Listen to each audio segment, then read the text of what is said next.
Le film commence le 7 octobre 2007 dans un camp d'entraînement du corps des marines des États-Unis. 4 jours plus tard, le capitaine Sam Kyle reçoit une mission dangereuse, il doit être déployé en Afghanistan.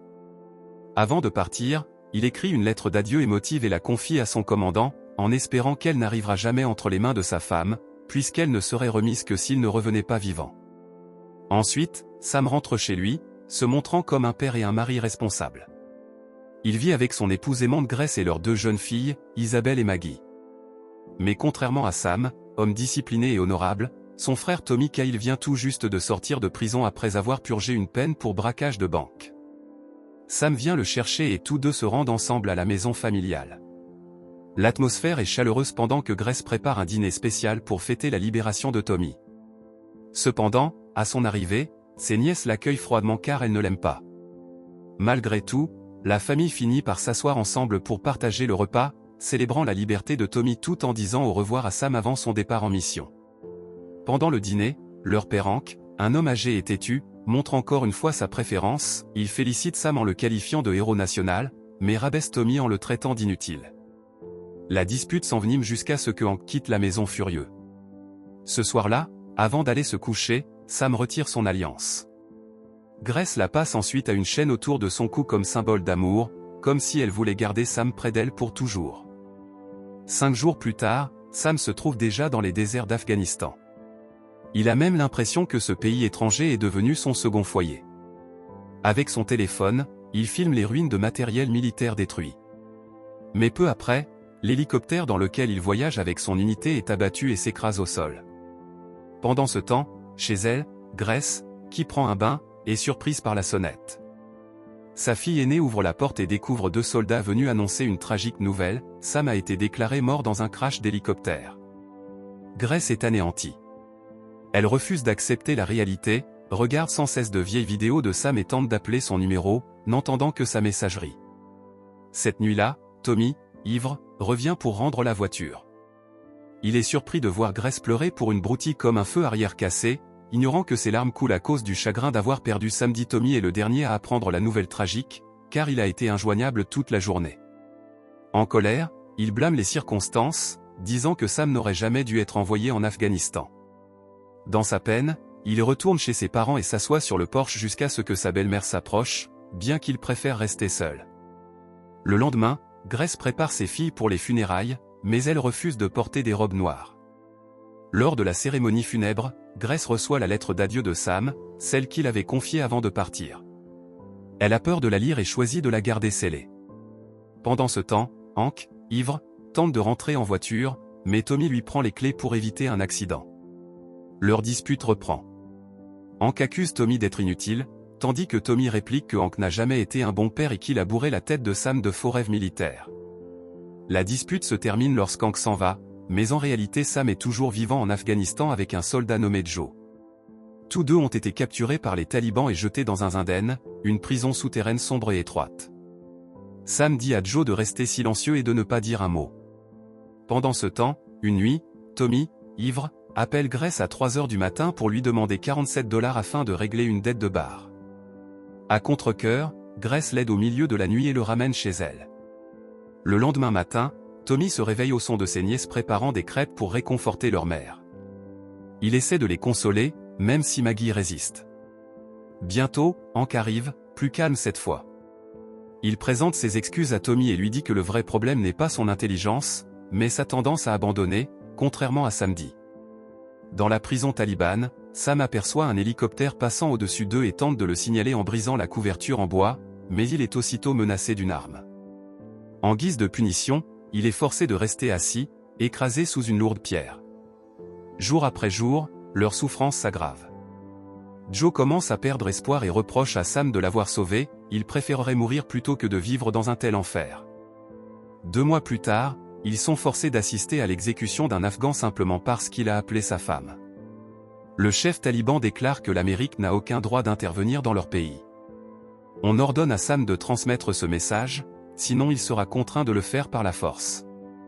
À la maison, Grace commence lentement à reconstruire sa vie. Se souvenant des paroles de Hank au sujet de la cuisine de Grace, Tommy décide de la rénover secrètement. Il fait appel à ses amis et même aux enfants, redonnant vie à la maison. Mais lorsque Grace ouvre le placard de Sam pour prendre ses vêtements, sa peine éclate, elle vide entièrement l'armoire en pleurant. En Afghanistan, Sam touche le fond.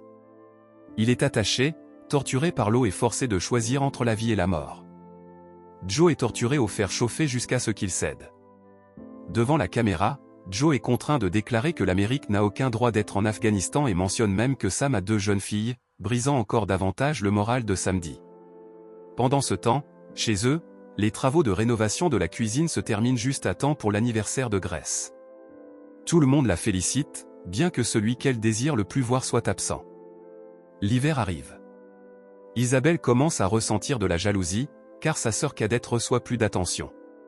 Tommy la réconforte en lui racontant la fois où Sam lui a sauvé la vie lorsqu'il se noyait.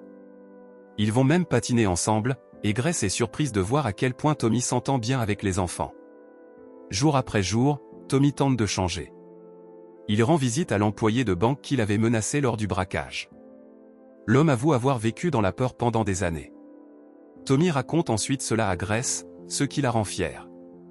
Ce soir-là, ils parlent de leurs années de lycée. Grace avoue qu'elle n'aimait pas Tommy à cause de son alcoolisme et de ses bagarres. Leur conversation devient plus intime, et avant qu'ils ne s'en rendent compte, ils échangent un baiser. Grace se retire aussitôt, consciente de son erreur, et sort pour reprendre son calme, tandis que Tommy pleure silencieusement. Pourtant, la lettre d'adieu de Sam reste toujours scellée, symbole d'une blessure qui n'a pas encore guéri. En Afghanistan, Sam et Joe continuent d'endurer des tortures brutales jusqu'au jour où Sam reçoit un tuyau de fer et est forcé de tuer Joe. On le menace en lui disant que s'il refuse, sa famille souffrira. Le cœur brisé, Sam est contraint de battre Joe à mort, tandis que toute la scène est filmée. Peu après, les forces américaines lancent un assaut contre le camp taliban. Sam est presque tué, mais survit lorsqu'un combattant taliban est abattu. La caméra contenant les images de l'exécution est détruite dans les flammes, et Sam est enfin libéré. Pendant ce temps, chez lui, Tommy joue avec les enfants. Quand le téléphone sonne, Grace décroche, et, à sa grande stupeur, apprend que son mari est encore en vie. Toute la famille se précipite à l'aéroport pour accueillir Samedi. Les retrouvailles sont pleines d'émotions. Tommy partage la joie, mais ressent aussi une tristesse qu'il ne peut expliquer. De retour à la maison, les enfants montrent fièrement à Sam la cuisine rénovée. Cette nuit-là, Sam s'allonge dans son lit, serrant sa femme et ses filles dans ses bras, comme s'il ne voulait plus jamais les lâcher. Mais lorsque Grace le rejoint dans la salle de bain, Sam se montre froid et distant. Il est clair que quelque chose a changé en lui. Bientôt, Tommy lit dans le journal que Joe a été tué par Samedi.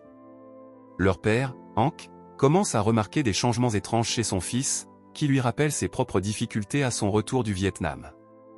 À la patinoire, Sam remarque à quel point Tommy est proche de Grace et des enfants. D'abord, il le remercie d'avoir pris soin de sa famille, puis devient soudainement soupçonneux, les accusant d'avoir une liaison. Sa paranoïa le dévore, le laissant incapable de faire confiance à qui que ce soit. Peu après, la famille de Joe vient lui rendre visite. Sa veuve endeuillée avoue qu'elle rêve encore de lui et a du mal à accepter que Sam ait survécu alors que son mari est mort. Elle lui demande même s'il a été témoin de la mort de Joe, mais Sam, le cœur lourd, ment et répond qu'il ne sait pas. La nuit suivante, Sam commence à perdre le contrôle. Il erre dans la maison, un pistolet à la main, déplaçant les verres, puis appelle son commandant pour lui dire qu'il veut retourner au service, car personne à la maison ne le comprend. Mais son commandant insiste pour qu'il passe plus de temps avec sa famille. Pendant le dîner, les enfants commencent à plaisanter, mais Sam explose soudainement de colère et crie sur eux. Grace tente de le calmer, mais Sam quitte la pièce furieux. Isabelle demande alors quand l'oncle Tommy reviendra, suggérant que quelque chose ne va vraiment pas avec son père. Grace confronte Sam au sujet de ce qui s'est réellement passé en Afghanistan, mais il retourne la suspicion contre elle, l'accusant d'avoir trompé avec Tommy. Grace affirme qu'il ne s'est rien passé, mais Sam reste enfermé dans sa paranoïa. Cette nuit-là, Sam se rend sur la tombe de Joe et réfléchit au fait que le soldat n'avait que 21 ans. Le lendemain matin, Isabelle est terrifiée en voyant son père revenir. En larmes, elle recule. Sam tente de prendre ses filles dans ses bras et leur assure que tout ira bien. Il dit alors à Grace qu'il a passé toute la nuit à réfléchir à leur famille et qu'il a enfin compris à quel point il a de la chance d'être encore en vie. Il s'enlace longuement. Le jour de l'anniversaire de Maggie, la famille se réunit chez Hank. Tommy arrive avec une nouvelle petite amie, Tina, qu'il vient de rencontrer. Espérant détendre l'atmosphère, il la présente à tout le monde, mais Tina fait des remarques déplacées sur l'armée, ce qui rend Sam tendu. Il quitte la réunion en silence. Ce soir-là, Isabelle s'excuse auprès de sa mère, avouant qu'elle n'aime pas voir son père en colère. Maggie acquiesce, disant qu'elle préfère être avec Tommy. Cette nuit tranquille brise un peu plus samedi assis dans le salon, il demande à Grace si les enfants ont prié avant de se coucher, puis soudainement, il laisse éclater sa rage, détruisant la cuisine récemment rénovée avec un pied de biche. En criant, il affirme avoir survécu pour sa famille, mais se sentir trahi. Dans sa fureur, il frappe même sa propre tête. Tommy se précipite pour le calmer, mais Sam sort son pistolet et le braque sur la tête de son frère. La police encercle la maison, faisant monter la tension. Sam sort en criant qu'il n'est pas un héros, car personne ne connaît la vérité sur ce qui s'est passé en Afghanistan. Il manque de retourner l'arme contre lui-même, mais Grace et Tommy interviennent juste à temps. Finalement, Sam se rend, laisse tomber son arme et est arrêté. Par la suite, il est envoyé dans une clinique psychiatrique pour anciens combattants. Chez elle, Grace ouvre la lettre d'adieu de Sam, celle qui ne devait être lue que s'il ne revenait jamais. Elle contient une profonde déclaration d'amour pour Grace et leurs 2 filles. Ces mots transpercent son cœur et la font pleurer. Quelque temps plus tard, Sam appelle Tommy depuis la clinique pour faire la paix, tandis que Grace rend visite à son mari. Elle lui dit qu'elle l'aime depuis l'âge de 16 ans et le prévient que, s'il ne peut pas lui dire la vérité sur ce qui s'est passé, elle ne pourra plus le revoir. Accablé par la réalité, Sam finit par s'effondrer, en larmes, et avoue qu'il a été celui qui a tué Joe Willis. Grace le serre fort dans ses bras. Mais même après avoir enfin révélé la vérité, Sam reste hanté par une question, pourra-t-il un jour retrouver une vie normale après tout ce qu'il a enduré ?